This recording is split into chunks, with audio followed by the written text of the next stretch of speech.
Beyond the buzzer, inside the game, this is SportsIQ with Larry Smith.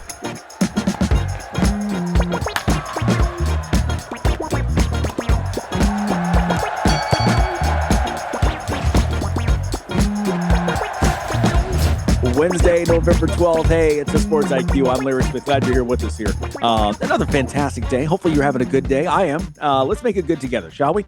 Great show again coming up. We've got, we'll talk a bit later, college football playoffs, and we'll kind of break that down with producer Tony a bit later in the show. But in a couple of minutes, we will talk with David Eckert about the Texas Longhorns. Again, maybe one of the more intriguing teams right now, vying for a spot. Look, not going to make the SEC championship game, but a shot to get into the playoffs would be a dangerous team when they get there. We'll talk about that. David Eckert is joining us in a couple of minutes. Also, a little basketball for you. Duke Blue Devils, Anna Snyder. We'll be talking about the Duke team coming off the Final Four year.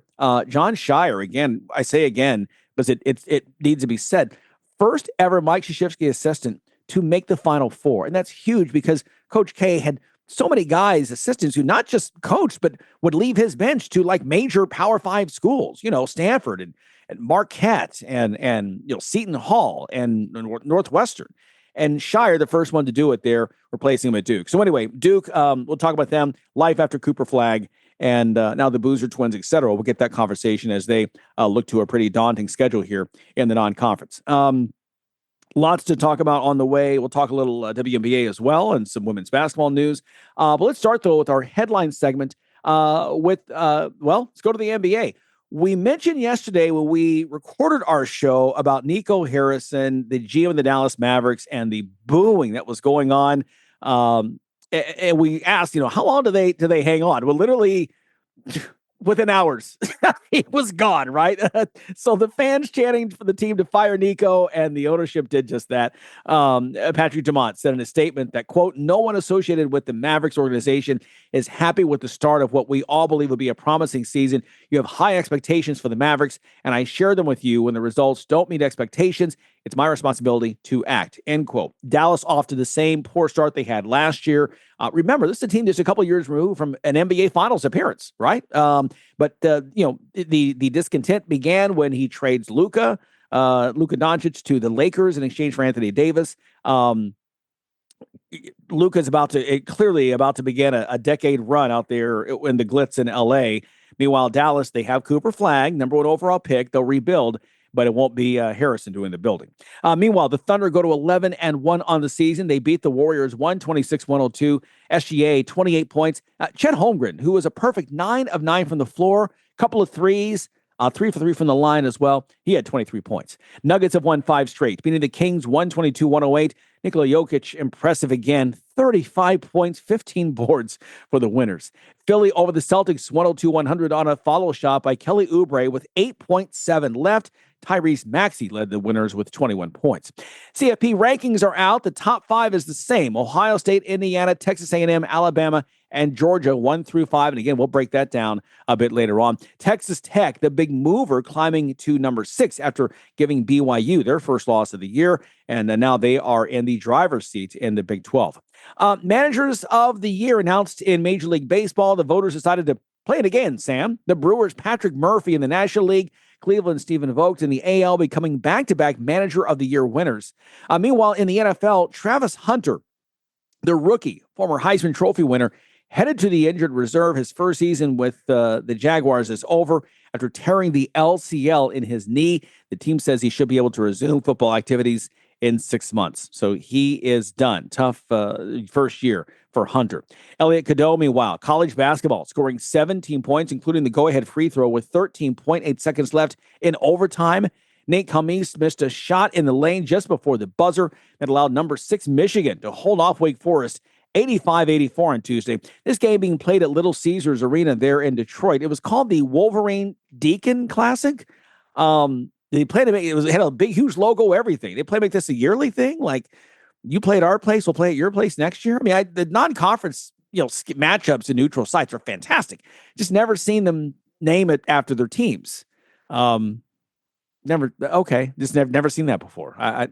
Okay, but we'll see what happens. Listen, if it works for you, Who are we to say? Whatever. Michigan got the win, and that's a big overtime win for them.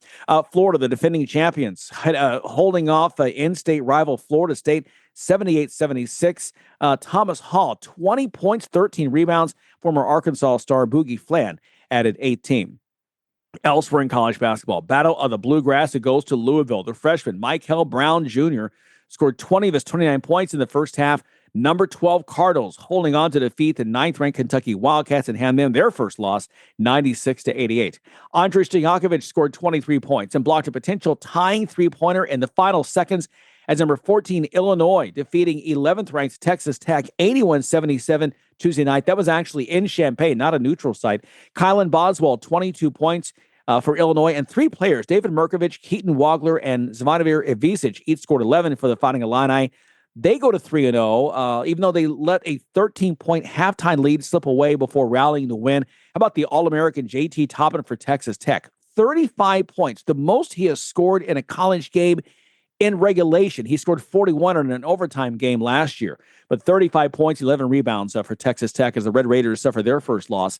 Illinois fans feeling good about things. This is their highest ranked defeat of a non-conference opponent at home, not a neutral site, at home, since they beat number 1 Wake Forest and Chris Paul back in December of 2004.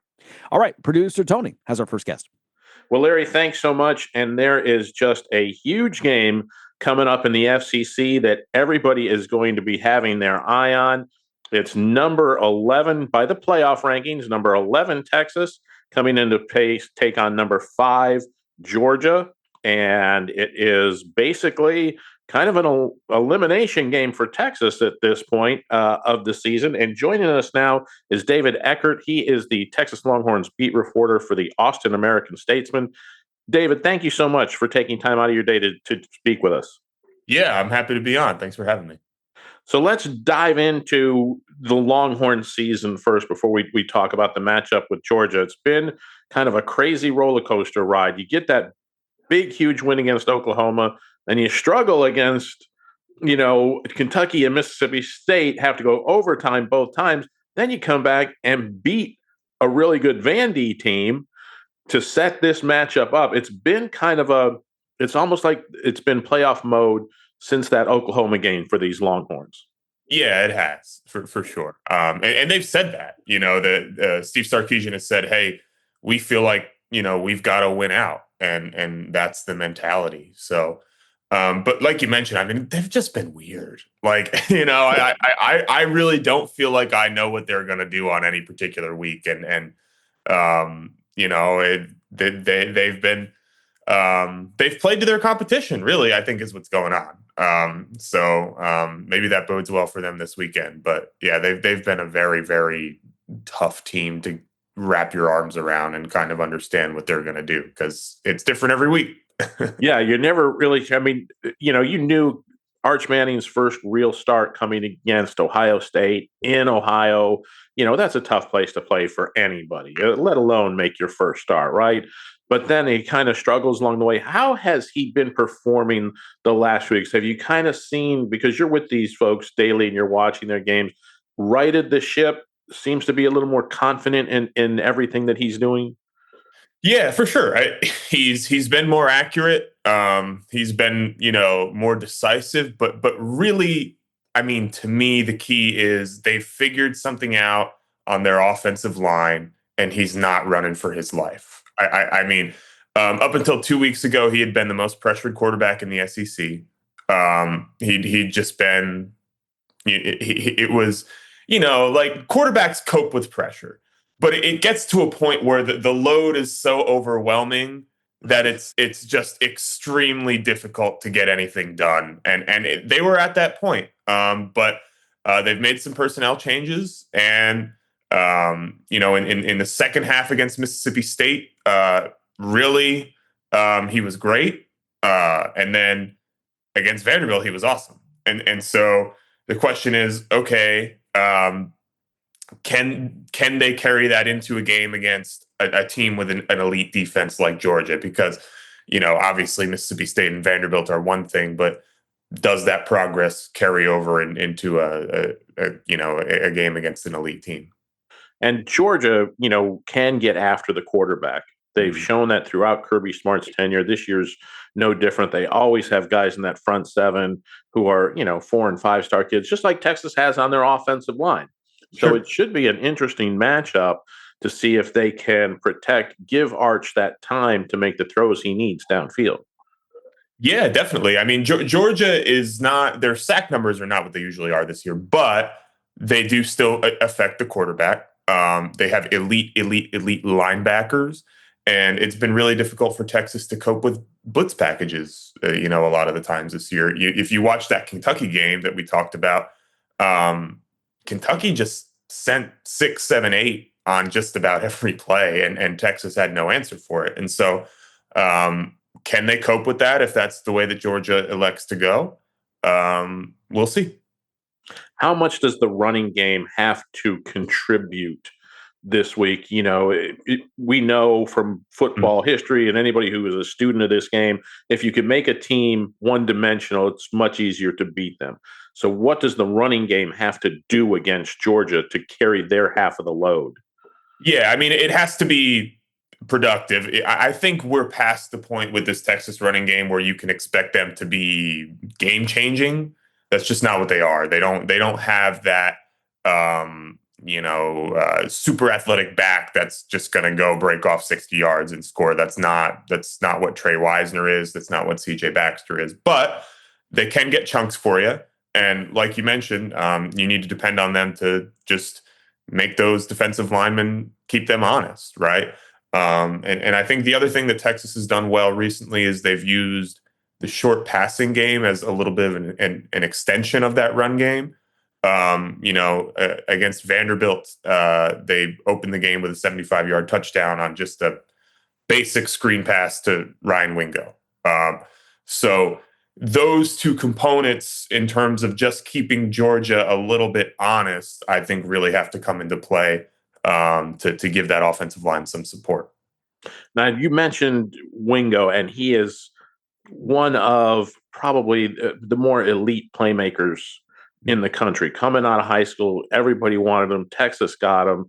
How are they going to use him now against Georgia to maybe open up that offense, give Georgia something to really think about?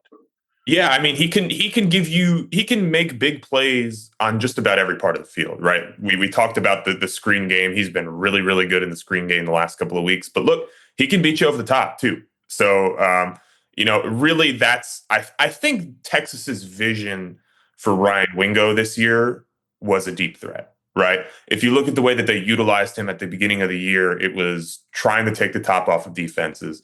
And I think those plays were just taking a little bit too long to develop, given their offensive line issues. And so what they've done is he's moved a little bit closer to the line of scrimmage. They're getting him the ball in the screen game. They're getting him the ball over the middle in the short passing game in space. And it's like you mentioned, an elite athlete, and that's worked really well with him. So they're kind of mixing and matching, doing a little bit of both. But really the short game stuff has really been what's working. We're talking with David Eckert. He is the Texas Longhorns beat writer for the Austin American-Statesman. And David, when you look at Georgia, what kind of issues are they going to present? The running game and the passing game, everything's been kind of solid, but nothing has really stand out as explosive on this Georgia team this year. Sometimes it almost looks a little bit like Texas. They can be maddeningly inconsistent as well, when facing inferior opponents. They've struggled at times. They've gotten behind in games and had to rally. I don't think if you're a Georgia fan, you want to see them get behind Texas, because Texas does pretty well playing with the lead. Right. Yeah. I mean, I'm interested to see what they do with their tight ends in this game. They've got 3 really good ones. Vanderbilt, part of their late charge there that they had at the end of the game against Texas was Eli Stowers just going off. And, so Texas is vulnerable against the tight end to some degree. So, if you're Pete Kwiatkowski, Texas's defensive coordinator, how do you compensate for not one really good tight end, but 3 of them, right? And then the other thing that Texas is concerned about from talking to some players on Monday is Gunnar Stockton in the play action game. He's really effective, in the play action game, and they're really concerned about keeping him in the pocket because he's mobile. So Those two things when Georgia has the ball, I think would kind of be what I'm looking for. And if Texas can limit his ability to make plays down the field off of play fakes, if they can keep him in the pocket and then just kind of keep those tight ends from going off, I think they'll have done their job on defense. There was a lot of, talk around the Texas program when they got off to the slow start, when they lost the second game and being upset in Florida. What's going on with Sarkisian? What's happening with Arch Manning? How did that locker room come together for this team and kind of make this a season that they're still have a chance to get where they want to be? Because all you want is a chance to get into that playoff, because then everything else goes back to 0-0. Yeah, I think you have to credit Steve Sarkisian for the way that he's built this thing. I mean, it's not hard to think about, pre-Sark at Texas, things got really toxic really easily. It did not take much, and certainly I think among the fans, it was heading that way because expectations were not being met. They were sold this quarterback that they thought was just going to be this generational player immediately. That did not happen. Their head coach, who is billed as this elite offensive mind, was not getting it done constructing a competent offense. And so I think given all of that, Texas really leaned on its culture, the way that it's tried to build this thing, and it's worked. I mean, at no point did the defense that had to kind of carry them through October because their offense wasn't getting it done, at no point did they ever blow up. At no point did they start tossing blame around. And I think you've got to give them credit, because it would have been really easy for things to, spiral given the start and the way that they just weren't meeting expectations for this team. Absolutely. Yeah. Sarkisian deserves a lot of credit. He has built a solid program, from Texas. Texas has always been one of the blue bloods of college football, right? So you knew that they were going to do that. When you've been covering them and talking to them, what would it mean to Sarkisian to beat Georgia? Georgia's kind of been a thorn in Texas's side the last couple of years since joining the SEC. So how much does Sarkisian, do you think, I mean, he wants to win every game, obviously, because he wants to get to the playoff. But would this one be a little sweeter if they can go into Athens and beat the Bulldogs? They would tell you no. In fact, they told us no many times yesterday when asked that. I don't necessarily know that I believe them. But yeah, I think they want this one, right? I mean, and there's a little bit of, and I think it's valid with Sark too. Like it's been a while since he's gotten the marquee win over a really good team, right? You got to go back to Alabama in 2023. So I think that part of that would be really big for him as well. Just kind of demonstrating, hey, we can do this, because they've been very close many times and just haven't gotten it. So yeah, I think that element would be big. But yeah, I think they want this one. They just might not be super keen to throw that into the wind in the public. But I think if you gave them some truth serum, I think they'd tell you they want this one. If you are looking if I'm a Texas fan and I'm looking for you for guidance, and I want to know three things that I should look for on Saturday to know that the outcome is probably going to go Texas's ways, what three things do you want to see happen in that game to know Texas is going to be right there at the very end of this game?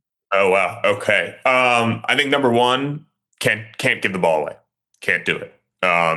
So if you have more than one turnover in this game, I think that's it. So do you take care of the football? Number two is I think their pass rush, right? They've really, and I don't know that this has really entered the national consciousness in the way that it probably should have.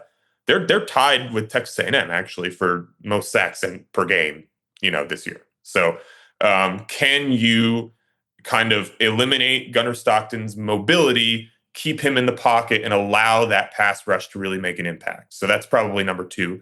And number three is, can you get the explosive plays on offense? Because I don't think that they have not at any point this year been a team that's going to nickel and dime you down the field. That, for whatever reason, they have not been able to execute 7, 8, 9, 10 plays in a row. But what they can do is break off a 50-yarder on you. And so they're going to need that against this elite defense. So can they win the explosive play battle would probably be my third thing. Love it. Love hearing that. I mean, it is going to be a fabulous football game. There's going to be an awful lot of eyeballs on that one, both in Texas, in Georgia, and the rest of the country, because this is going to have a big impact on the playoff picture as we move forward. Yeah, no doubt. I mean, if you're, like you mentioned at the beginning, if Texas wants to be in the playoff, they'd better win this game. And really, if you're Georgia and you lose this game, things get pretty uncomfortable. So that really this will shape what the playoff looks like. I think it's one of those games that is decisive for that.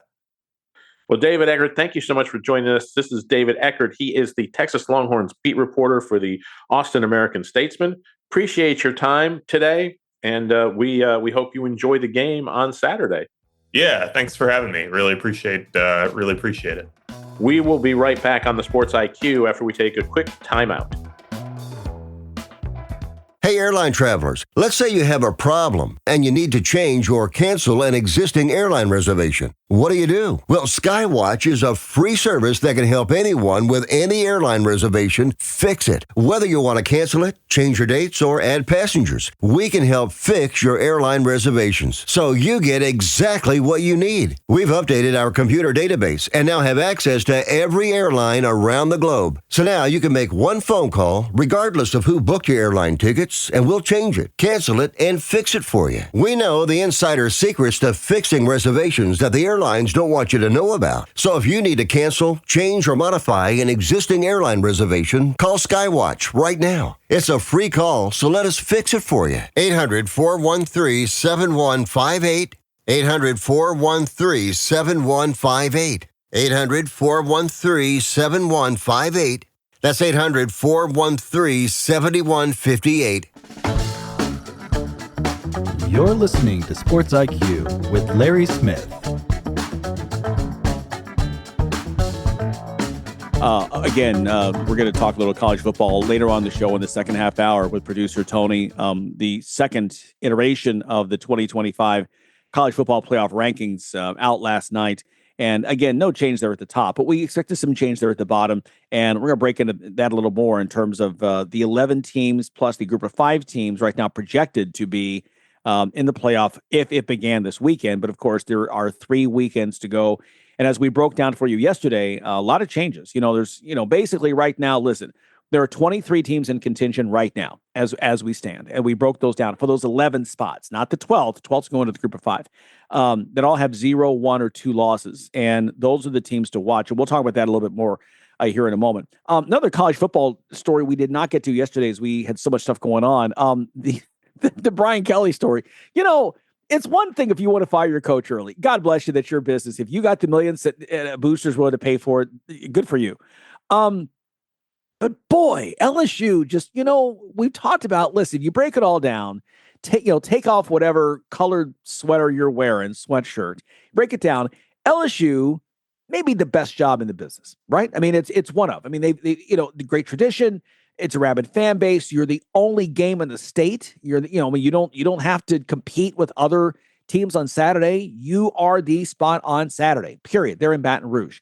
The money, the boosters, the recent national championships, again, the history. Could you find a way to mess this up even more than what you have? So you fire Brian Kelly, and given a lot of reasons to fire him, I'm not going to get into it. We don't have the time. You already know. But now you're trying to say now because you offered buyouts, which he rejected. The deal you signed said you're going to pay him 90% of whatever's due, which comes out to roughly, carry the one, $54 million. Now there's some lawsuits involved because LSU realizes that it wouldn't owe him the buyout if they could prove he violated his contract terms, and LSU then fired him for cause. They have never said they're firing him for cause up until this point. Now, all of a sudden, there allegedly is some cause. It's, he won. His losses were against top 10 programs. So it's not like you weren't winning. I don't know. Anyway, What a mess. Listen, I know they're going to get a good coach. Someone's going to take the money and take the prestige and take the job. But boy, buyer beware. You are stepping into a hornet's nest, and they may say, no. We'll clean that up. We're going to clean the house and sanitize it before you move in. Okay. Make sure you have an inspector look at the house and make sure the foundation is solid and there are no, you have no squirrels living in your attic. I'm just saying. But anyway, there we go. Okay. College football stuff. We talked about WNBA, and you guys know I'm a fan of women's sports. I've been watching women's sports literally since I was a kid. I mean, way back when I was in high school, we went to the girls' high school basketball games because they went to state every year. They were really good. So I love the fact that women's sports right now is enjoying its pinnacle, its zenith. I mean, I love this.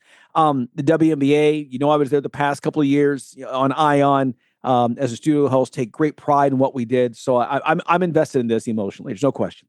But I love the fact that it's so popular right now. You have now rival leagues starting up. So we've talked about Unrivaled again, the investment round that they did earlier this year to get more money. We'll see what comes of that, right? In terms of getting ready for the second season here coming up starting in January. But now there is this another league that's not in competition with the WNBA on the calendar anyway, but certainly in competition with both WNBA and Unrivaled when it comes to money.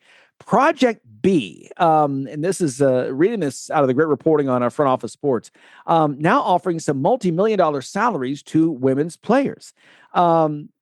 Look, the WNBA has been in control of the summer league for the past, 3 decades almost. The European leagues then dominate. A lot of players go overseas in the wintertime and play, and then they supplement by going to the WNBA. And then, of course, recently, Athletes Unlimited coming in a few years ago. They're in the winter as well to keep some players here. Then Unrivaled, the big splash last year. So there are a couple of those. Project B now, as it's being described, a basketball league that's all over the globe, announcing plans a few weeks ago to host some tournaments all across the world, beginning in November 2026 and running through April 2027. Okay, so again, during the offseason, if you will, in the WNBA. But the thing is, the money they're bringing in, there is some Saudi money that's attached to this. On Friday, they announced that they just signed Seattle star Nneka Ogwumike, who, by the way, is also the president of the Women's National Basketball Players Association. So she's not just a star. She's one of the people involved in women's basketball. And so these sources are saying that these stars are being offered 7-figure salaries starting at $2 million a year. Now, again, keep in mind that, and we know that we've seen this before. Diana Taurasi, before she retired, just this past season, she once skipped an entire WNBA season after playing for a team over in Russia, right? And at the time, that team actually paid her 6 figures to sit out the WNBA schedule because she was making like $1.5 million for that team at the time. Could this be another situation where we've talked about, I've wondered, would Unrivaled, if there's a long, prolonged lockout or prolonged work stoppage with the WNBA, would they do some kind of summer iteration of their league just to put more money in their pockets? They've got the Turner Sports brand behind them, so they have the TV media partner that could help sell this, put this on air. Could that happen? Could this be a part of that? So, by the way, WNBA, here we are, the 12th day of November in the year of our Lord 2025. The collective bargaining agreement was extended for 30 days, so it now expires November 30th instead of October 31st. But no reports right now of any movement of talks. And again, it just feels like this is headed to a prolonged lockdown. I hope I'm wrong. I hope with everything I am that I'm wrong. I just don't see this being resolved before we turn the calendar to 2026. I don't. Given your draft is April, you've got time. But I just think they're going to be holding out. This is just the way these things happen. I hope there isn't a work stoppage because you've got such great momentum. You also have a lot of money on the table right now that you didn't have before. So figure this stuff out. But Project B, keep in mind of that. Interesting things happening there. All right, back to college basketball. Our conversation with Anna Snyder talking about Duke and the rest of the college hoops world. That's next here on the Sports IQ. You're locked in to Sports IQ with Larry Smith. Right back here on the Sports IQ on this Wednesday, and producer Tony has our next guest. Tony? Well, thanks so much, Larry. And, college basketball season just in its infancy. Everybody's getting a few games under their belt, seeing where they stand, seeing how things look. And we are lucky enough today to be joined by Anna Snyder. She is the Duke beat reporter for the Fayetteville Observer. And we're going to talk about the Duke Blue Devils. And Anna, this is a fascinating team. It's an awfully young squad, but man, is it a talented squad. Yes, definitely. Definitely. I mean, when all your 5 starters get drafted to the NBA, you're going to have a new look squad, and they've been that. But I mean, Coach Shire brought in the top rated recruiting class for the 2nd straight year, and it seems they've kind of picked up where they've left off there. And it seems, last year, obviously everything was built around Cooper Flagg, right? He was the star. He was the straw that stirred the drink, all of that. And this year, it seems that straw now is another freshman, and Cam Boozer is now taking over that starring role. Was that fair enough? Yes, I definitely agree with you there. He has been extremely dominant. I was looking at his stats this morning, and going into the game yesterday, I know they've only played 2-3 games, but he was averaging a double-double. Now he's just under a double-double, but I mean, he has been very, very impressive so far. And really from him, he says he's not even playing his best basketball yet. So there's a lot more to come there. And this is a very young squad. When you look at them, I believe there's one senior in the rotation, Malik Brown, and one junior in that top 9, and everybody else is freshmen and sophomores, right? Yes. Yeah. Caleb Foster is the only 3rd-year guy on the squad. Him and Malik Brown are definitely the veterans of this team. And yeah, Isaiah Evans, he's a sophomore, taking a big leap this year. You got Pat Gungba, the 2nd in that group too. So it's definitely a very young squad for sure. Do you see them in talking with the team, and you're around the team all the time? Do you see them, even as the season progressing, trying to keep like this 8-9 man rotation and keep working in all of these bodies? Yes. Yeah, you've definitely, seen that, especially early kind of in some of these games, but it definitely seems that way. You can tell they're still feeling things out, seeing how people are doing, feeling out the different rotations kind of as things evolve. So yeah, definitely keeping that 8-9 man rotation. And, replacing a legend is never an easy task, right? The old saying goes, you want to be the guy who replaces the guy that replaces the legend, right? You don't want to be the guy right after the legend.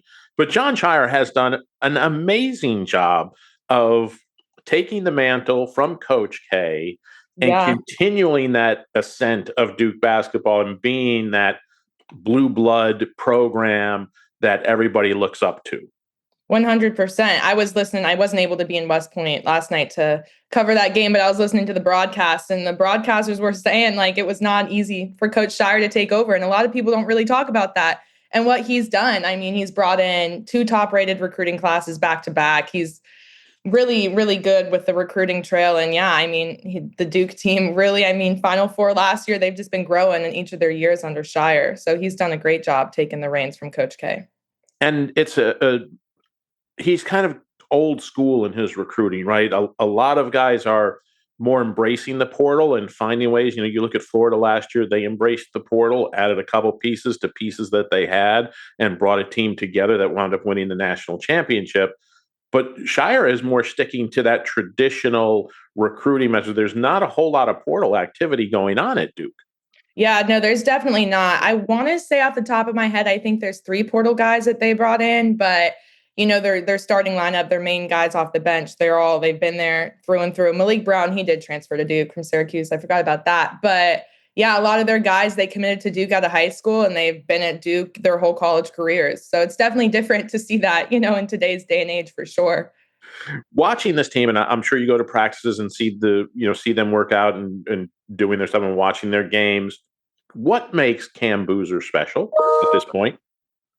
Just, I would say his ability to help in all phases of the game. I mean, you can see him get to the rim, get to the basket. He can shoot threes. He can facilitate. He can come up with steals. I mean, last night he knocked the ball away, got fouled in transition. Drew, went to the free throw line. His first actual Duke points came from the free throw line against Texas. So just his ability to impact the game in all phases. I don't think there's anything Cam Boozer can't really do on the court. That kind of fits with last year and Cooper Flagg was that guy, right? He could facilitate, rebound, pass, shoot, score. So he was the Batman on the team. And last year, Con Knipple played Robin on the team, right? Who's this year's Robin for the Duke Blue Devils? That I would say maybe early Isaiah Evans. He had a career high against Texas, had another good game last night. He's one that's really kind of stepped up in year two. He put his name in the draft last year, but obviously decided to come back to Duke, and you can see why, and he's really making an impact early. When you look at this team, and I love the way Coach Shire has set up the schedule, right? When you look at your schedule coming up, you're going to play Kansas coming up, which is another fabled blue blood program at Madison Square Garden. And that's coming up on the 18th. Then right around Thanksgiving, you're going to play Arkansas at the United Center. They're rated. After that, you're going to play Florida. They're at Cameron Indoor. And then you're going to go and play Michigan State at Michigan State. This is all before the first week of December. Mm-hmm. And you're going to wind up before Christmas with Texas Tech on the late. They are going out and playing a very impressive non-conference schedule. They really are. They really are. And I think, the goal there, the focus there is to have them ready come March, come the NCAA tournament, the ACC tournament. I mean, no shortage of blue bloods and tough competition they're taking on to see, what their team's made of and what they're going to need when it comes down to it in March. These games, we got a bunch of exciting games coming up to watch, and they definitely no shortage of tough opponents there for Duke. Last week, whether it was the weekend or right before the weekend, Coach K was talking with a podcast and mentioned how he might like to see the ACC and the Big East merging to create a super conference in basketball. Is that something that you've thought about? How do you think that might work out? I'm a little leery myself because the ACC is a great brand. The Big East is a great brand. I'm wondering if there isn't some drop off, trying to bring those two together and how it would work in this crazy era of college sports that we're in right now. Yeah, it's definitely crazy. I did listen to that podcast and I heard him say that. Honestly, I don't have too much of an opinion on it. It would definitely change the scope of things. And it would make Duke's conference schedule even more tough with their tough non-conference schedule. I just think that's something we'll just have to monitor in the ever-changing world of college sports. It wouldn't shock me if it did happen.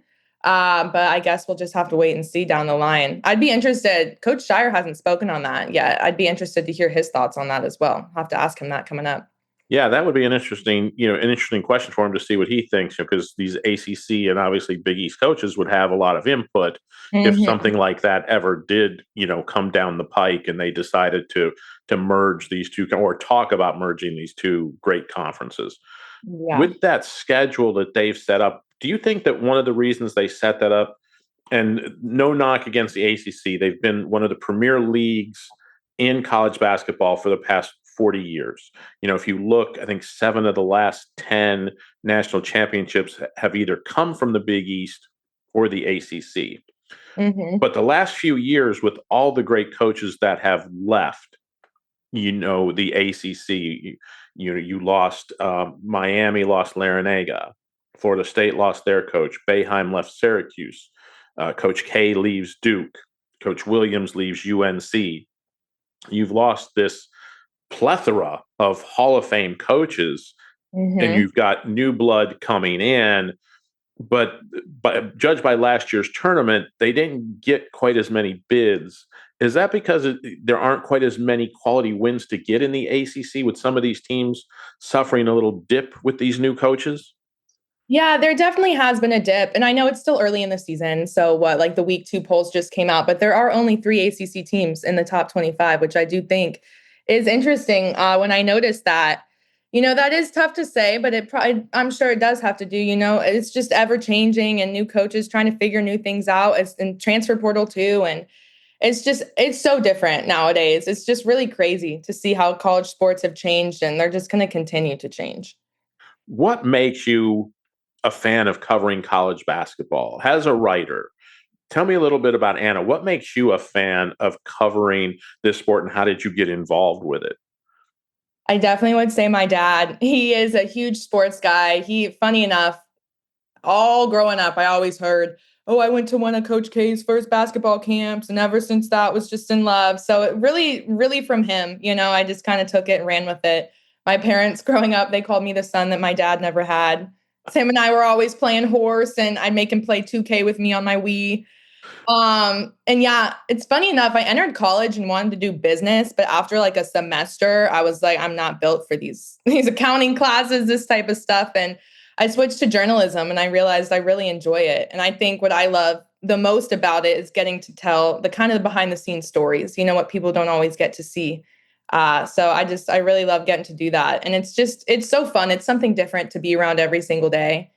So yeah, I just really enjoy it, but I would definitely say it's stemmed from my dad. And if he hears this, he's going to be like, oh my gosh, but yeah.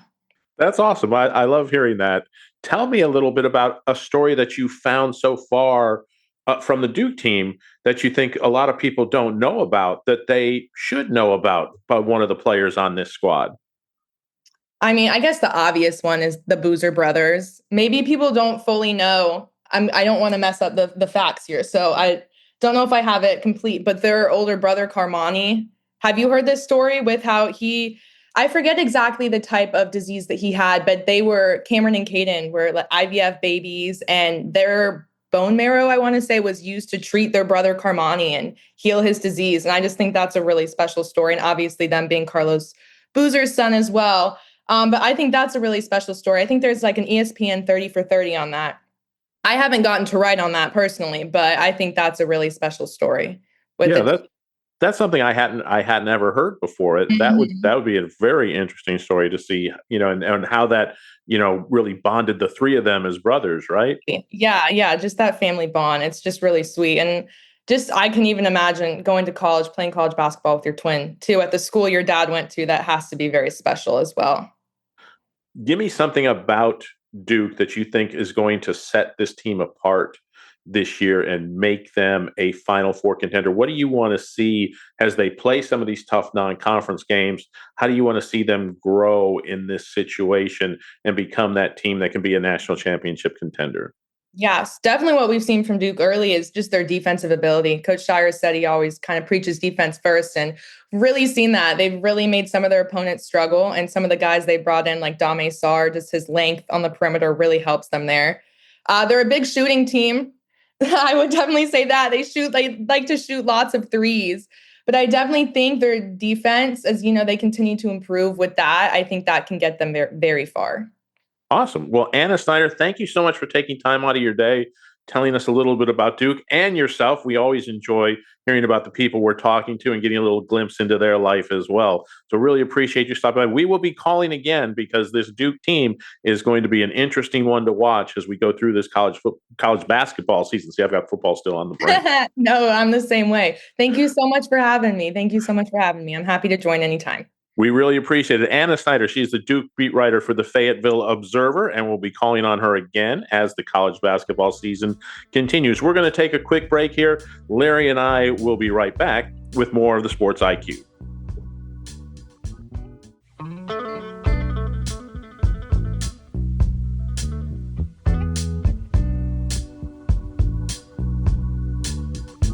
Hey, glad you're still with us here on the Sports IQ. Producer Tony joining us now as we talk a little college football playoff rankings. Week 2 of the rankings is out now. No surprise there at the top, but Tony, a couple of things we were talking about here before the show that you noticed with the voters and the way these picks laid out. Yeah, I think one thing when you see these polls come out is you don't just kind of read them and go, oh, okay, this is how it's going to be. I think you've got to kind of try to read the tea leaves a little bit. You got to, put on your gypsy hat somewhat when you're kind of going through these and go, what are we trying to say here? So I think one of the things that the voters and the committee is making clear, and especially the way they worded it in their release, that they said they were very impressed with Miami. That's why Miami is currently the highest ranked team in the ACC. Now, in order for Miami to make the ACC championship, they're going to need help. There's no guarantee that that's going to happen. However, I think what they're saying is if Miami can win out, if they can win their last 3 games, they are in. I think they're going to be in because a lot of these teams above them, some are going to have to play each other. You're going to see some movement, some dropping, as we talked about earlier in the show, Larry, with David. This Texas-Georgia game is an elimination game for Texas. Losing and your chances of making the playoff are done, right? So they're currently sitting at 10. And a couple of those other teams are also going to face each other during the rest of the season. Even if Miami doesn't make that playoff, I think they're going to get in and get that 11th spot based on what I'm reading here. Now, to me, it says that the most the ACC is going to get in is 2 teams in this playoff picture. Yeah, I don't see them going more. Like I said, if you read this the way you're reading, and I'm following your logic, it's Miami and either Georgia Tech or Virginia or Louisville. I mean, it's to that point. At best, you're right. Now, if they cannibalize each other somehow and they fall off, then who knows what's going to happen. But yeah, I'm with you on that. I mean, Texas is intriguing with the season they've had. And I think this is where it goes. It's going to go to. We discussed yesterday at length how if your team has 3 losses right now, it's not happening. 23 teams in that, which means half the teams we're talking about, many of them with 2 losses right now, they're not going to make it either. The one team, like you said, that really can make an argument with 3 losses is Texas, because if they only have 3 losses, it means they beat either Georgia at number 5 or Texas A&M at number 3. And that would give them, I think, 3 top 10 wins or something. No one else has that. So that's the only 3-loss team that can have an argument. But otherwise, to your point, there are some current 1-loss teams that if they lose in these next 3 weeks, they may not make it. Yeah, I think, Georgia Tech is one of those. They've had a great season. I've said it a couple times on the show. I love Haynes King. I love what he's doing. I would have to, I think at this point, if I had a vote, my Heisman vote would go to Mendoza first, King second, probably Sayin third, and then maybe Jeremiah Love would get my 4th place vote at this point if I had one. But I think that they're making Tech and they're making that Virginia and all those teams in the ACC. They've put them on notice. One of you guys is going to win the conference, and you're going to get in, and that's probably the only way that any of them are going to get in. And I think they're also kind of saying a little note to the Big 12 that the Big 12 might be a 1-bid league in this as well. Because right now BYU is kind of sitting, I believe they're in that 12th spot, which you're not in at 12 because the group of 5 is going to get number 12. So you're really just looking at that top 11, and BYU is currently out. They've kind of made it clear that this playoff is going to be dominated by the Big Ten and by the SEC. That's just how it's going to be. And I think, too, keep in mind, if you have some upsets in the conference championship games, to your point, and this is where I think it comes down to, if let's say BYU and Texas Tech meet again in the Big 12 championship and BYU wins, how do you keep Texas Tech out? I don't think you can. Yeah. And so there's another team. That's where the whole thing of, the Big Ten may only get 3 teams. And yes, the SEC may only get 4 teams. If you have this happen where you have these other teams. And we talked last year, and I really believe this. I think if you make your conference championship game and you lose, you can't be replaced in the tournament, in the playoff, by a team from your conference or another team that did not make their conference championship game. I just believe that's not logical.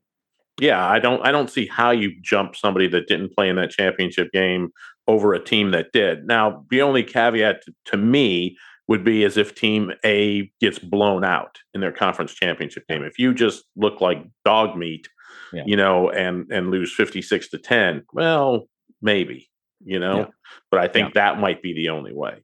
Or if there's an injury. I mean, Florida State fans, I know you're going to cringe at this, like, when their quarterback Travis was out, undefeated season, and they chose to not pick them and put, Georgia, Alabama in instead. So, yeah, exactly. All right.